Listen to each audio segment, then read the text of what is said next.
Hello viewers, welcome to our channel Sena Abhyas. Please subscribe to our channel and press the bell icon for more such online concise classes. Here are the answers for the Bengal and Mysore video, and if you haven't seen the video yet, please click on the link above.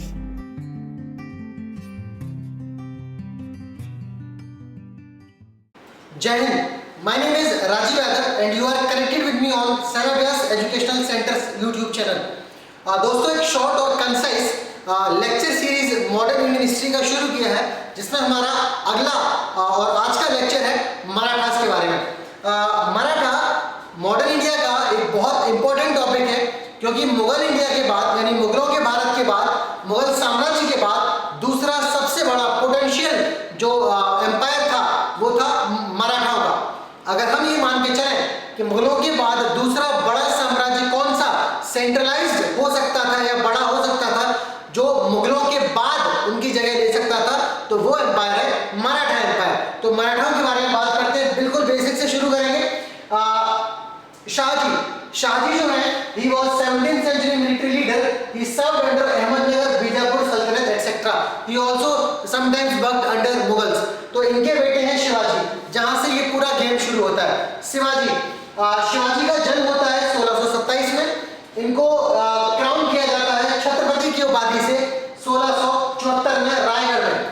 Raigarh जो थी वो मराठाओं की राजधानी थी, शिवाजी की राजधानी थी। रायगढ़ में ही छत्रपति की क्राउनशिप दी जाती है शिवाजी को। एग्जाम में जो क्वेश्चन बार बार आया है वो ये है रामदास के ऊपर कि उनके गुरु कौन थे। उनके गुरु थे रामदास। किनके गुरु? शिवाजी के। आगे बढ़ते हैं, एक नाम और आता है गंगा भट्ट। गंगा भट्ट, इनका ही दूसरा नाम है विश्वेश्वर। ये जो विश्वेश्वर है, इनका नाम एग्जाम में क्यों आता है या इनसे क्या क्वेश्चन बनता है? ये बनारस के एक स्कॉलर है, विद्वान है, जिन्होंने क्षत्रिय की उपाधि या क्षत्रिय होने की घोषणा की। किसके लिए? शिवाजी के लिए। तो दो नाम याद रखते हैं, शिवाजी के जो गुरु थे वो रामदास थे, और जो गंगा भट्ट या विश्वेश्वर थे उन्होंने उनको क्षत्रिय घोषित किया। ओके, 1666 ये date. Aurangzeb imprisoned Shivaji at Agra. Agra में औरंगजेब ने शिवाजी को बंदी बना लिया, कैद कर लिया 1666 में। ये वो टाइम था जब शिवाजी दिल्ली में आगरा में शिवाजी औरंगजेब के पास उनसे मिलने आए। तो जो औरंगजेब ने रैंक दी थी शिवाजी के बेटे को और अपने कई सारे राजपूत राजाओं को, दरअसल हुआ ये था कि ये वाली जो विजिट थी शिवाजी की आगरा में, ये एक तरीके से इंसल्टिंग विजिट हुई शिवाजी के लिए, क्योंकि शिवाजी को जो मनसब या जो रैंक दी जा रही थी वो रैंक उन सारे लोगों से भी कम थी जिनको शिवाजी वॉर्स में अलग अलग युद्धों में खुद पराजित कर चुके थे। तो शिवाजी के लिए बहुत इंसल्टिंग था कि जिन लोगों को मैं हरा चुका हूं, मुझे उनके बराबर मनसब भी नहीं दिया जा रहा है। तो उसके बाद औरंगजेब ने इस एपिसोड में जब हम आगे बढ़ते हैं तो इनको आगरा में बंदी बना लिया गया औरंगजेब के द्वारा।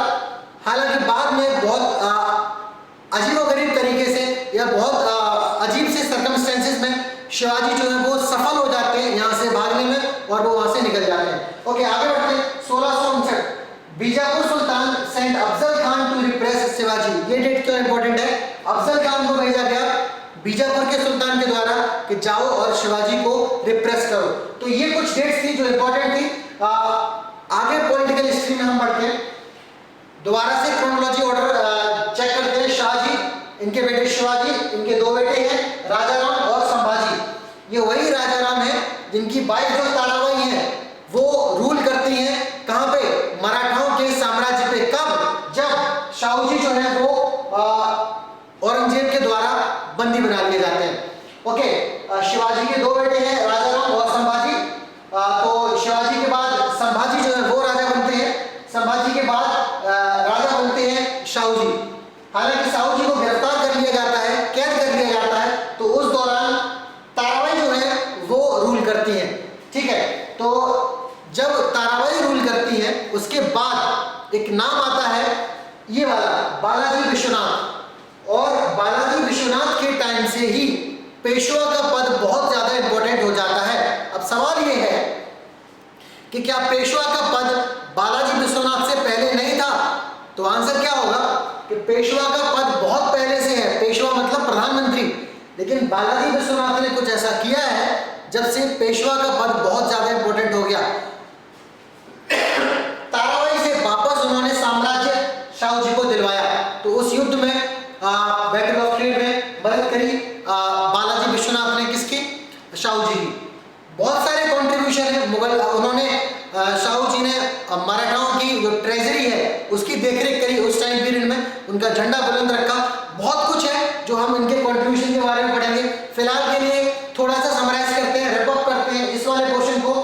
शाहजी भोसले, उनके बेटे शिवाजी, शिवाजी के दो बेटे राजा राम और संभाजी, शिवाजी के बाद राजा बनते हैं संभाजी, और संभाजी के बाद शाहू जी। कुछ टाइम पीरियड के लिए आंटी ताराबाई, मैं आंटी क्यों बोल रहा हूँ क्योंकि रिलेशन में ये इनकी चाची हुई, तो ये रूल करती है। तो ये था हमारा छोटा सा इंट्रोडक्शन मराठाओं के बारे में, जिनको हम मराठाओं या फिर हम इस तरीके से बोल सकते हैं मराठा या मराठा सरदार। ये है मराठा सरदार। मैं क्यों इन चीजों पे फोकस कर रहा हूं? हम मराठाओं को 3 अलग अलग चीजों में तोड़ के पढ़ेंगे तो बहुत आसान होगा। पहला मराठा सरदार, जिसमें हम शाहजी भोसले, शिवाजी, संभाजी, शाहू जी इनके बारे में पढ़ेंगे।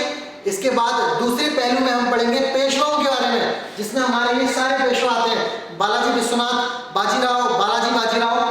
तो पहला हो गया हमारा कि हम कवर करेंगे मराठा सरदार, दूसरा हो गया कि हम कवर करेंगे पेशवा, और तीसरा हम इसी कॉन्फेडरेसी में अलग अलग जो हमारी बंटवारा हो जाता है अलग अलग फैमिलीज में, ये कॉन्फेडरेसी बन जाती है। जैसे सिंधियाज, गायकवाड़, होलकर, भोंसलेज। सिंधियाज ग्वालियर में, गायकवाड़ बड़ौदा में, होलकर इंदौर में, भोंसलेज नागपुर में रूल कर रहे हैं। तो ये अलग अलग फैमिलीज में, डायनेस्टीज में फिर टूटता है। तो इस तरीके से हम अलग अलग तीनों पहलुओं में मराठाओं को कवर करेंगे, इससे मराठा पूरा कवर हो जाएगा। और एंड हम किससे करेंगे? एंड करेंगे एंग्लो मराठा वॉर से, जो अंग्रेज या ब्रिटिश और मराठाओं के बीच में होते हैं। तो आगे बढ़ते हैं, पेशवाओं की तरफ चलते हैं। बालाजी विश्वनाथ, हालांकि इससे पहले भी बहुत सारे पेशवा थे, पर ये पेशवा बहुत ज्यादा इंपॉर्टेंट हो जाते हैं। यहाँ से पेशवा का पद बहुत ज्यादा ऊपर पहुंच जाता है, और ये होता है संगोला एग्रीमेंट से। संगोला एग्रीमेंट में क्या होता है? इस समझौते में रियल पावर पेशवा को दे दी जाती है, प्रधानमंत्री को दे दी जाती है, और अब जो मराठा सरदार होगा वो नेम से क्या नाम के लिए मराठा सरदार या मराठा राजा कहलाएगा। तो यहाँ से पेशवा का पद बहुत ज्यादा इंपॉर्टेंट हो जाता है। बालाजी विश्वनाथ 1713 से 1720। इनके बाद बाजीराव, जिनको लड़ाकू पेशवा बोलते हैं। आपने बाजीराव मस्तानी मूवी देखी होगी, और मस्तानी जो है वो एक ट्रू इंसिडेंट है। बाजीराव 1720 से 1740। इनके बाद रघुनाथ राव और बालाजी बाजीराव, ये दो बेटे थे इनके। बाजीराव के बाद जो पेशवा बनते हैं वो है बालाजी बाजीराव, जिनका दूसरा नाम है नाना साहिब, और ये रूल करते हैं 1740 से 1761 तक। काम की चीज, और मैं इस तरफ क्यों जोर दे रहा हूं? क्योंकि यहां से हमारी नींव रखी जाएगी एंग्लो मराठा वॉर्स की। तो पहले एंग्लो मराठा वॉर का रीजन आपको दिखने वाला है अगले कुछ सेकंड्स में। बाजीराव में दो बेटे, रघुनाथ राव, बालाजी बाजीराव। बालाजी बाजीराव जो है वो पेशवा बनते हैं। अब रघुनाथ राव सोचते हैं कि मैं क्यों नहीं पेशवा बन सकता, तो बालाजी बाजीराव के बाद जब माधव राव जो है वो उनके बेटे पेशवा पद की तरफ आगे बढ़ते हैं, तो रघुनाथ राव इनकी हत्या करवा देते हैं। उनको लगता है कि ऐसा करने से वो पेशवा बन जाएंगे। हो उल्टा जाता है, क्योंकि नाना फडणवीस जो है, नाना फडणवीस माधव राव के बाद नारायण राव को पेशवा घोषित कर देते हैं। रघुनाथ राव को पेशवा घोषित नहीं करते। याद रहे, जब हम अपनी ऑफलाइन क्लासेस में इसको डिटेल में कवर करेंगे तब हम ये पढ़ेंगे कि ये पेशवाशिप जो है वो हेरिडिटरी हो गई थी एक टाइम के बाद। ओके, तो नारायण राव को नाना फडणवीस जो है वो पेशवा घोषित कर देते हैं। इससे बहुत बड़ा सेटबैक आता है किसको? रघुनाथ राव को। तो रघुनाथ राव ब्रिटिश के पास जाते हैं मदद के लिए, और ब्रिटिश तो आपको पता ही है मदद कब करेंगे, जब उनका कोई बहुत बड़ा मुनाफा होगा। तो ये था पहला कारण एंग्लो मराठा वॉर्स का, जिसको हम डिटेल से पढ़ेंगे जब हम एंग्लो मराठा वॉर्स को अगले टॉपिक में आएंगे। तो यहाँ पे सॉरी एंग्लो मराठा वॉर्स जब हम इसके बाद कवर करेंगे तो उनको डिटेल में पढ़ेंगे। अभी के लिए फिलहाल रघुनाथ राव और बालाजी बाजीराव दो बेटे हैं, इनके बाद पेशवा बनते हैं माधव राव, और इनके बाद नारायण राव। अब नारायण राव को पेशवा घोषित किया नाना फडणवीस ने। तो क्या नाना फडणवीस के इस पेशवाशिप की घोषणा पर रघुनाथ राव जो है वो प्रश्नवाचक चिन्ह नहीं लगा सकते। किसकी अथॉरिटी बढ़ी है?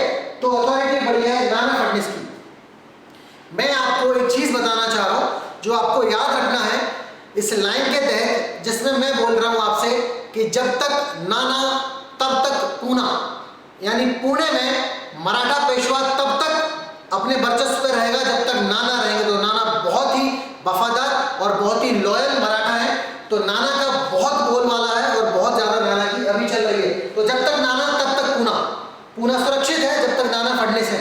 नाना फडणवीस की ये घोषणा के बाद पेशवा कौन बनेगा? नारायण राव। अब यहां से शुरू हो जाता है पहला एंग्लो मराठा वॉर। कारण मैं आपको बता चुका हूं, डिटेल में हम इसके बाद पढ़ेंगे। आगे बढ़ते हैं। ये वाली जो चीज है वो हमें कवर करनी है। जैसे मैं आपसे बोलूं, गायकवाड़ रूल करते हैं बड़ौदा पे, सिंधिया ग्वालियर पे, होलकर इंदौर में, भोसले नागपुर में, और जो हमारा पेशवा है वो पुणे में। तो इस तरीके से हम मराठाओं को कवर किए हैं। छोटा सा पॉइंट, चूंकि शॉर्ट और बहुत कॉन्साइज लेक्चर्स हैं हमारे, इसलिए हम इसको शॉर्ट में ही कवर कर रहे हैं। एंग्लो मराठा वॉर जो हमारा टॉपिक है वो हम अगली क्लास में करेंगे, अगले लेक्चर में करेंगे। आपको हर वीडियो के बाद कुछ क्वेश्चंस दिए जाते हैं जिन क्वेश्चंस को आपने अटेम्प्ट करना होता है, और वो क्वेश्चंस आपके टॉपिक से सीधे रिलेटेड होते हैं। वो सारे बैक ईयर क्वेश्चंस हैं जो पिछले सालों में बार बार आ चुके हैं और बहुत इंपॉर्टेंट है। तो उनको अटेम्प्ट करिए वीडियो देखने के बाद, और उन क्वेश्चंस के जो आंसर है वो आपको अगली वीडियो में शुरुआत में दे दिए जाएंगे। Thank you, stay updated and stay tuned to Sena Vyas short and concise video lecture series on modern history. This is your educator Rajiv Yadav. Thank you once again.